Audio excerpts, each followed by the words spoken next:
Vous écoutez la leçon biblique de l'Église de la Science chrétienne indépendante de Plainfield, située à Plainfield, New Jersey, États-Unis d'Amérique. Leçon du dimanche 21 juillet 2024. Sujet: vie. Texte d'or, Romains. C'est l'heure de vous réveiller enfin du sommeil, car maintenant le salut est plus près de nous que lorsque nous avons cru. Lecture alternée, Éphésiens. Fortifiez-vous dans le Seigneur et par sa force toute puissante. Revêtez-vous de toutes les armes de Dieu afin de pouvoir tenir ferme contre les ruses du diable. Car nous n'avons pas à lutter contre la chair et le sang, mais contre les dominations, contre les autorités, contre les princes de ce monde de ténèbres, contre les esprits méchants dans les lieux célestes. C'est pourquoi prenez toutes les armes de Dieu, afin de pouvoir résister dans le mauvais jour et tenir ferme après avoir tout surmonté. Tenez donc ferme, ayez à vos reins la vérité pour ceinture, revêtez la cuirasse de la justice, mettez pour chaussure à vos pieds le zèle que donne l'évangile de paix. Prenez par-dessus tout cela le bouclier de la foi avec lequel vous pourrez éteindre tous les traits enflammés du malin. La Bible. L'Esprit de Dieu m'a créé et le souffle du Tout-Puissant m'anime. L'Éternel est mon partage et mon calice. C'est toi qui m'assures mon lot. Un héritage délicieux m'est échu, une belle possession m'est accordée. Je bénis l'Éternel, mon conseiller. La nuit même, mon cœur m'exhorte. J'ai constamment l'Éternel sous mes yeux. Quand il est à ma droite, je ne chancelle pas. Aussi mon cœur est dans la joie, mon esprit dans l'allégresse, et mon corps repose en sécurité. Car tu ne livreras pas mon âme au séjour des morts, tu ne permettras pas que ton bien-aimé voie la corruption. Tu me feras connaître le sentier de la vie. Il y a d'abondantes joies devant ta face, des délices éternelles à ta droite.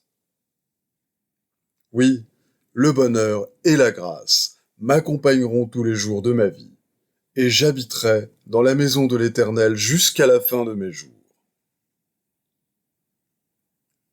Élie, le Tishbite, l'un des habitants de Galaad, dit à Akab: « L'Éternel est vivant, le Dieu d'Israël dont je suis le serviteur. Il n'y aura ces années-ci ni rosée, ni pluie, sinon à ma parole. » Et la parole de l'Éternel fut adressée à Élie en ces mots. « Lève-toi, va à Sarepta, qui appartient à Sidon, et demeure là. Voici, j'y ai ordonné une femme veuve de te nourrir. » Il se leva, et il alla à Sarepta. Comme il arrivait à l'entrée de la ville, voici, il y avait là une femme veuve qui ramassait du bois. Il l'appela et dit: « Va me chercher, je te prie, un peu d'eau dans un vase, afin que je boive. » Et elle alla en chercher. Il l'appela de nouveau et dit: « Apporte-moi, je te prie, un morceau de pain dans ta main. » Et elle répondit: « L'Éternel, ton Dieu, est vivant. Je n'ai rien de cuit. Je n'ai qu'une poignée de farine dans un pot et un peu d'huile dans une cruche. Et voici, je ramasse 2 morceaux de bois, puis je rentrerai et je préparerai cela pour moi et pour mon fils. Nous mangerons, après quoi nous mourrons. » Élie lui dit: « Ne crains point, rentre, fais comme tu as dit. Seulement prépare-moi d'abord avec cela un petit gâteau, et tu me l'apporteras. Tu en feras ensuite pour toi et pour ton fils. Car ainsi parle l'Éternel, le Dieu d'Israël. La farine qui est dans le pot ne manquera point, et l'huile qui est dans la cruche ne diminuera point, jusqu'au jour où l'Éternel fera tomber de la pluie sur la face du sol. » Elle alla, et elle fit selon la parole d'Élie. Et pendant longtemps, Elle eut de quoi manger, elle et sa famille, aussi bien qu'Élie. Après ces choses, le fils de la femme, maîtresse de la maison, devint malade, et sa maladie fut si violente qu'il ne resta plus en lui de respiration. Cette femme dit alors à Élie, « Qu'y a-t-il entre moi et toi, homme de Dieu? Es-tu venu chez moi pour rappeler le souvenir de mon iniquité et pour faire mourir mon fils ?» Il lui répondit, « Donne-moi ton fils. » Et il le prit du sein de la femme, le monta dans la chambre haute où il demeurait et le coucha sur son lit.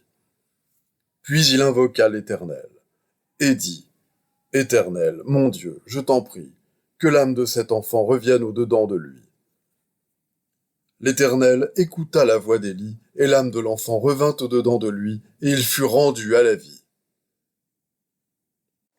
Éloigne-toi de l'iniquité, et ne laisse pas habiter l'injustice sous ta tente.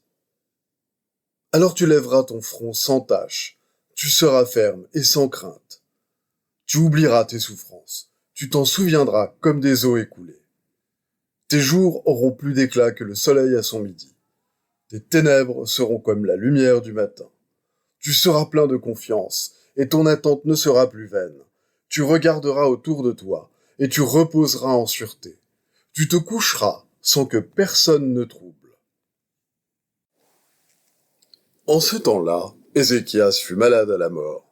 Le prophète Ésaïe, fils d'Amos, vint auprès de lui et lui dit, « Ainsi parle l'Éternel, donne tes ordres à ta maison, car tu vas mourir, et tu ne vivras plus. » Ézéchias tourna son visage contre le mur et fit cette prière à l'Éternel.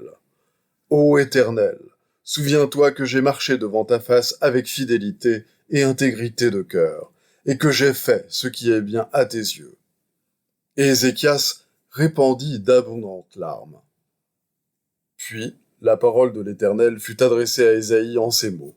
« Va, et dis à Ézéchias, ainsi parle l'Éternel, le Dieu de David, ton père.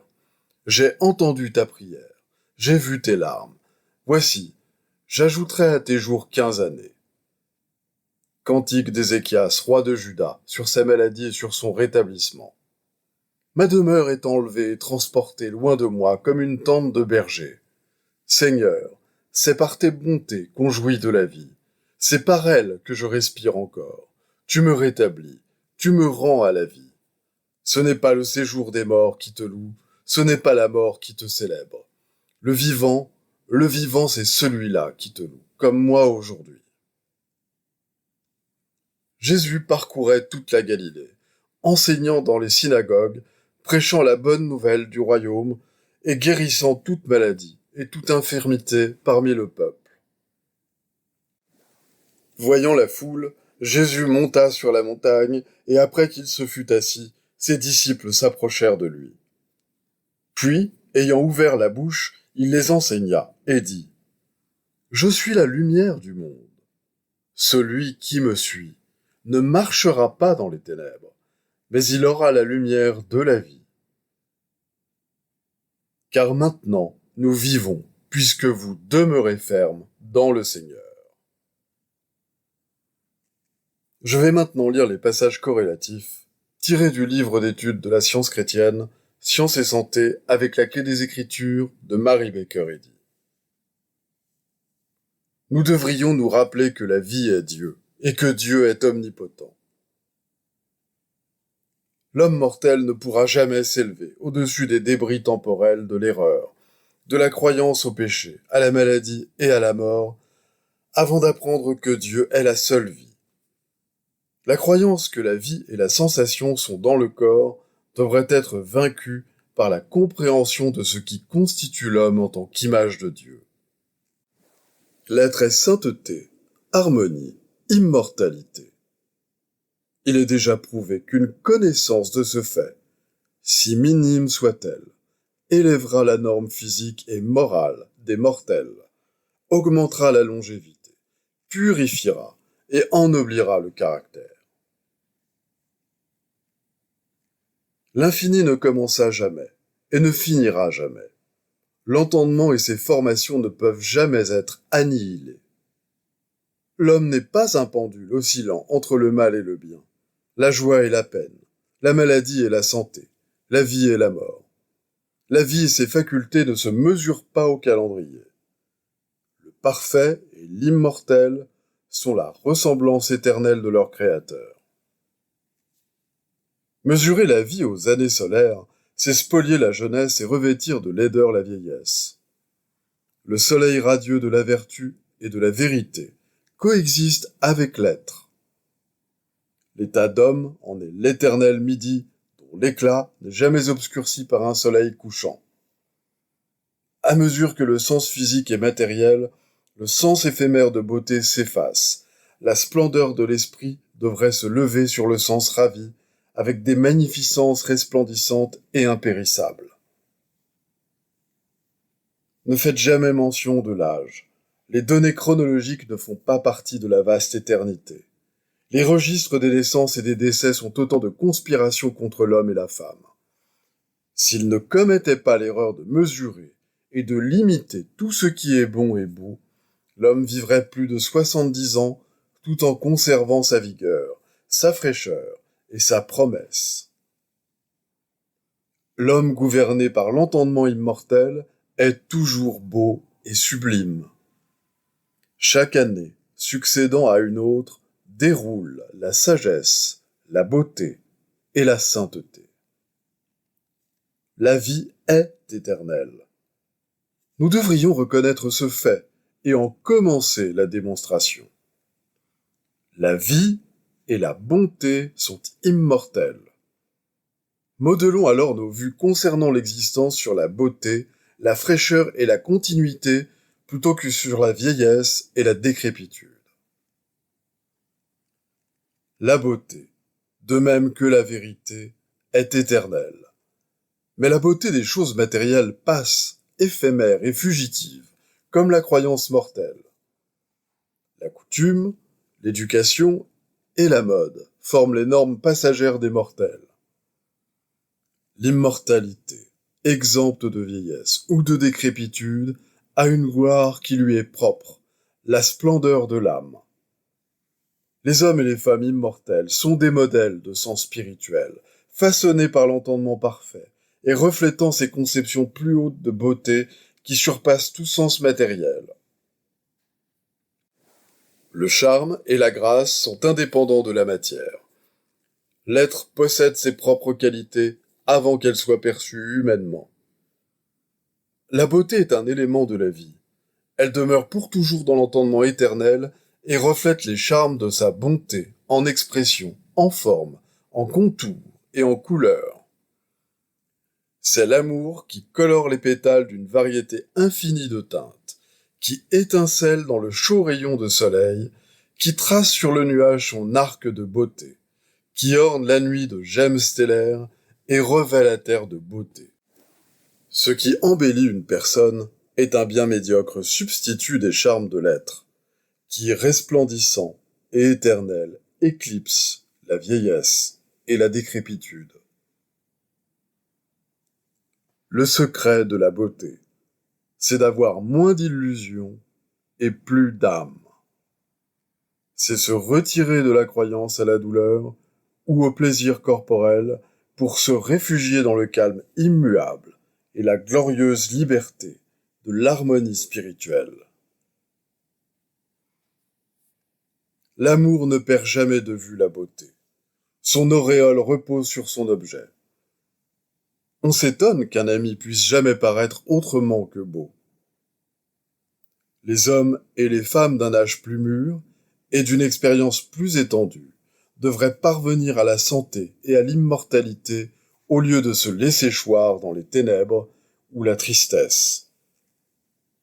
L'entendement immortel nourrit le corps de fraîcheur et de beauté céleste, lui fournissant de belles images de pensée et détruisant les maux des sens que chaque jour rapproche de plus en plus de la tombe. Comme le Christ, la vie est la même hier, aujourd'hui et éternellement. L'organisation et le temps n'ont aucun rapport avec la vie. Si l'erreur dit « j'ai perdu la mémoire », contredisez-la. Aucune faculté de l'entendement ne se perd. Dans la science, tout l'être est éternel, spirituel, parfait, harmonieux en toute action. La vue, l'ouïe, tous les sens spirituels de l'homme sont éternels. On ne peut les perdre. Leur réalité et leur immortalité sont dans l'esprit et dans la compréhension, non dans la matière, d'où leur permanence. La vie est impérissable. La vie est l'origine et le but suprême de l'homme, à laquelle il n'est jamais possible d'atteindre par la mort, mais à laquelle on arrive en suivant le sentier de la vérité, tant avant qu'après ce qu'on appelle la mort. Il y a plus de christianisme à voir et à entendre spirituellement que matériellement. Il y a plus de science dans l'exercice perpétuel des facultés de l'entendement que dans la perte de ces facultés. Elles ne peuvent se perdre alors que l'entendement subsiste. La compréhension de ce fait donne à la vue aux aveugles et l'ouïe aux sourds, il y a des siècles, et répétera cette merveille. À mesure que les mortels commencent à comprendre l'esprit, ils abandonnent la croyance à une existence réelle en dehors de Dieu. L'entendement est la source de tout mouvement, et il n'y a pas d'inertie qui retarde ou arrête son action perpétuelle et harmonieuse. Les Écritures disent « Ceux qui se confient en l'Éternel courent et ne se lassent point. Ils marchent et ne se fatiguent point. » Ce n'est pas dénaturer la signification de ce passage que de l'appliquer littéralement au moment de fatigue, car le moral et le physique ne font qu'un quant à leurs résultats. Lorsque nous nous éveillerons à la vérité de l'être, toute maladie, douleur, faiblesse, fatigue, peine, tout péché et la mort seront inconnus et le rêve mortel cessera pour toujours. Ressentons la divine énergie de l'esprit qui nous mène au renouvellement de la vie et ne reconnaît aucune puissance mortelle ou matérielle capable de détruire. La vie est, a toujours été, et sera toujours indépendante de la matière. Car la vie est Dieu, et l'homme est l'idée de Dieu. Il n'est pas formé matériellement, mais spirituellement, et il n'est pas sujet à la décomposition et à la poussière. Le psalmiste dit « Tu lui as donné la domination sur les œuvres de tes mains, tu as tout mis sous ses pieds. » Les devoirs quotidiens de Mary Baker Eddy. Prière quotidienne. Il sera du devoir de tout membre de cette Église de prier chaque jour. Que ton règne vienne, que le règne de la vérité, de la vie et de l'amour divin soit établi en moi, et élimine de moi tout péché. Et puisse ta parole enrichir les affections de toute l'humanité et la gouverner. Règle pour les mobiles et les actes. Ni l'animosité, ni un attachement purement personnel ne doivent déterminer les mobiles ou les actes des membres de l'Église mère. Dans la science, l'amour divin seul gouverne l'homme, et un scientiste chrétien reflète les douces aménités de l'amour en réprouvant le péché et en manifestant un véritable esprit de fraternité, de charité et de pardon. Les membres de cette Église doivent journellement veiller et prier pour être délivrés de tout mal, pour ne pas prophétiser, juger, condamner, conseiller, influencer ou être influencé d'une manière erronée. Vigilance face au devoir. Il sera du devoir de chaque membre de cette Église de se défendre journellement contre la suggestion mentale agressive et de ne pas se laisser entraîner à oublier ou à négliger son devoir envers Dieu, envers son leader et envers l'humanité. Par ses œuvres, il sera jugé et justifié ou condamné.